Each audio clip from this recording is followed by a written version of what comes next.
Good morning dear student. आज हम start करेंगे चैप्टर नंबर 15 जिसका नाम है improvement in food resources. Food resources में हमें कैसे इम्प्रूवमेंट करना है। We know that all living organism need food. हम जानते हैं कि सारे जितने भी लिविंग ऑर्गेनिज्म हैं उन्हें किस चीज़ की आवश्यकता होती है, फूड की। Food supplies protein, carbohydrates, fat, vitamin and minerals, all of which we require for body development, growth and health। तो फूड से हमें क्या मिलता है? फूड से हमें प्रोटीन्स मिलते हैं, कार्बोहाइड्रेट, फैट, विटामिन और मिनरल्स मिलते हैं। और ये सारी चीज़ें हमारे बॉडी के डेवलपमेंट के लिए, उसकी ग्रोथ के लिए और हमारी गुड हेल्थ के लिए बहुत ज़्यादा ज़रूरी होती हैं। Both plant and animal are major sources और ऑफ फूड फॉर अस। हमें जो फूड मिलता है वो प्लांट से भी मिलता है और एनिमल सोर्सेज से भी मिलता है। We obtain most of this food from agriculture and animal husbandry. तो हमें जो फूड प्लांट और एनिमल से मिलता है उसके लिए हम क्या करते हैं? हम एग्रीकल्चर, खेती बाड़ी करते हैं और एनिमल हस्बेंड्री, पशुपालन करते हैं। ठीक है। We read in newspaper that efforts are always being made to improve production from agriculture and animal husbandry।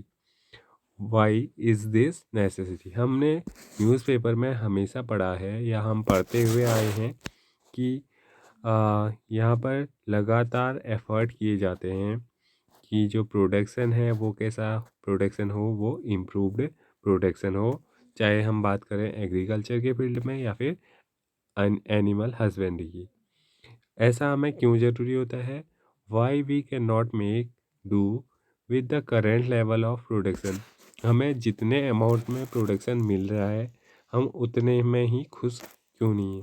क्योंकि जो पॉपुलेशन है, चाहे हम बात करें इंडिया की या फिर वर्ल्ड की, वो लगातार क्या होती जा रही है? बढ़ते जा रही है। India is very populous country.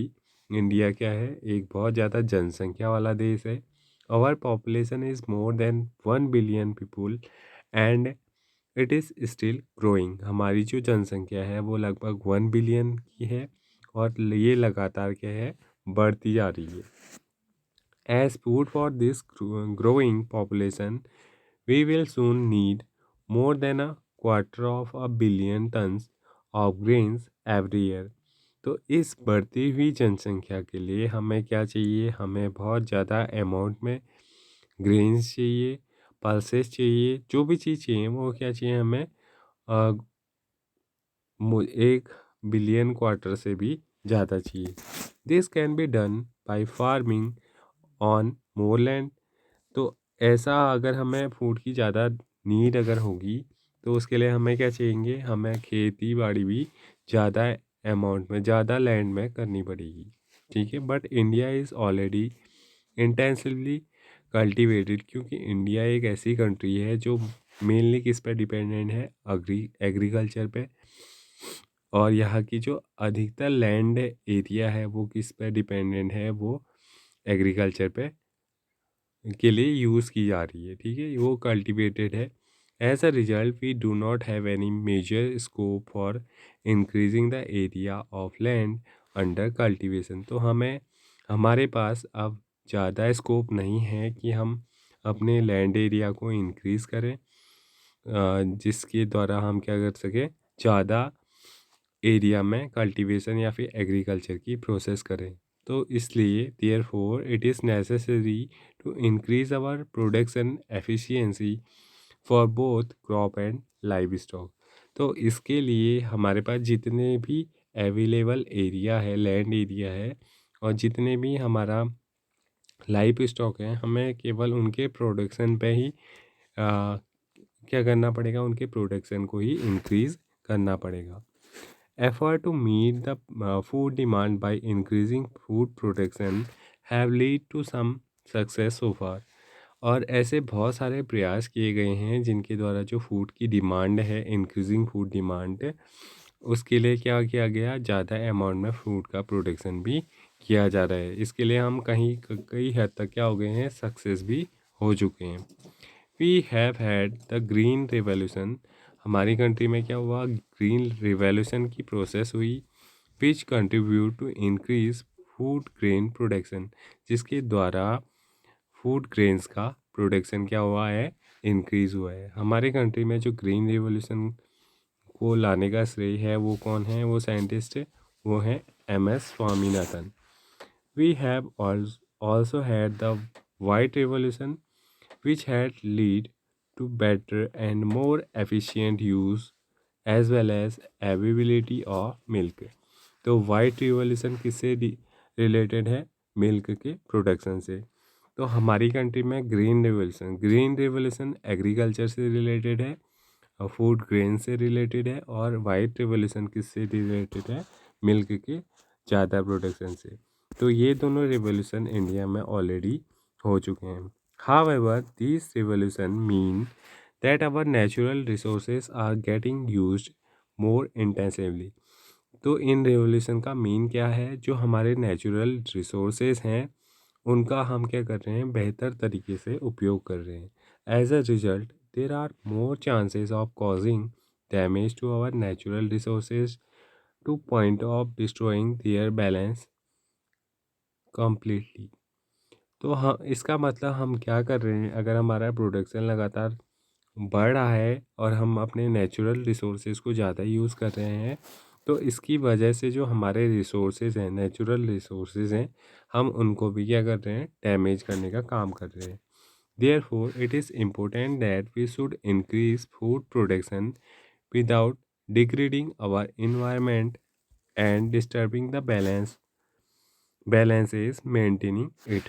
और हम यहाँ पर फूड रिसोर्सेज को इम्प्रूवमेंट करने में क्या चीज़ करेंगे, हम इंक्रीज़ तो करेंगे अपने फूड प्रोडक्शन को, लेकिन हम अपने इन्वायरमेंट को डिग्रेडिंग नहीं बनाएंगे, मतलब उसे हम डैमेज नहीं करेंगे, या फिर हम जो हमारे इन्वायरमेंट को बैलेंस करने वाले, मेंटेन करने वाले जो फैक्टर्स हैं उनको हम बिना डिस्टर्ब करे फूड का प्रोडक्शन क्या करेंगे, हाई अमाउंट में करेंगे। ये हमारा मेन गोल होता है।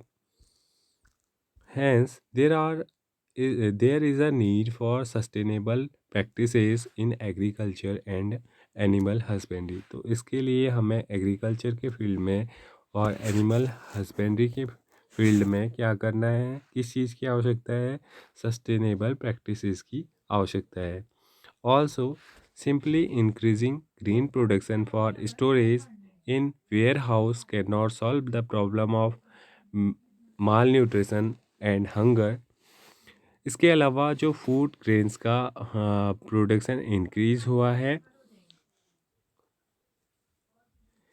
और उसकी वजह से वेयर हाउस में जो हमारा स्टोरेज है वो किस चीज़ की प्रॉब्लम को सॉल्व नहीं करता है, वो जो माल न्यूट्रिशन है या फिर हंगर की प्रॉब्लम है उसे सॉल्व नहीं करता है। माल न्यूट्रिशन क्या होता है, जब हमें प्रॉपर अमाउंट में सारे न्यूट्रिएंट हमारे फूड में अवेलेबल नहीं होते हैं, तो ये इसे क्या बोला जाता है, इसे माल न्यूट्रिशन बोला जाता है। तो भले ही ग्रीन रिवॉल्यूशन, वाइट रिवॉल्यूशन या जितने भी रिवॉल्यूशन हुए हैं उनके द्वारा हमारे वेयर हाउसेस यानी कि स्टोर हाउसेस का जो स्टोरेज है वो बड़ा है, लेकिन हमारा जो मेन प्रॉब्लम है माल न्यूट्रिशन और हंगर का, वो अभी भी सॉल्व नहीं हुआ है। People should have money to purchase food.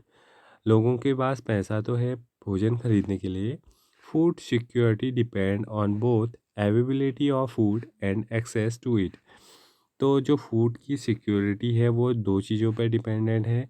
एक तो फूड कितने अमाउंट में अवेलेबल है और इसको कैसे एक्सेस किया जा रहा है, ऐसे इसे कैसे लोगों तक पहुंचाया जा रहा है।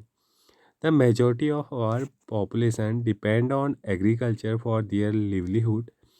Increasing the income of people working in agriculture is therefore necessary to combat the problem of hunger। हमारे देश का जो अधिकतर हिस्सा है या अधिकतर जो पॉपुलेशन है वो अपने लिवलीहुड, अपनी जीविका के लिए किस पे डिपेंडेंट है, एग्रीकल्चर पे डिपेंडेंट है।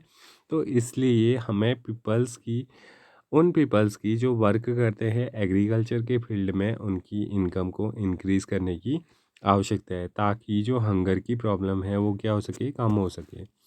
Scientific management practices should be undertaken to obtain high yield from farms for sustained livelihood. One should undertake mixed farming, intercropping, and integrated farming practices. For example, combine agriculture with livestock, poultry, fishes, and beekeeping. तो हमें अपने farms के अंदर क्या करना है, agriculture को बढ़ाने के साथ साथ जो अलग अलग टाइप की मिक्स्ड फार्मिंग है या इंटरक्रॉपिंग है, इंटीग्रेटिंग फार्मिंग प्रैक्टिसेस है, उनको यूज़ करना है। जैसे हम एक साथ एग्रीकल्चर भी कर सकते हैं, साथ में लाइव स्टॉक, पोल्ट्री और फिशेस को भी या बी कीपिंग को साथ में कर सकते हैं। तो the question thus becomes, how do we increase the yield of crop and livestock. तो यहाँ पर क्वेश्चन यही बनता है कि हम अपने क्रॉप्स के प्रोडक्शन को या क्रॉप की यील्ड को और जो लाइव स्टॉक है उसको कैसे इंक्रीज़ करें। आज का लेक्चर यहाँ पर कंप्लीट होता है। इससे आगे हम नेक्स्ट वीडियो में देखेंगे। Thank you.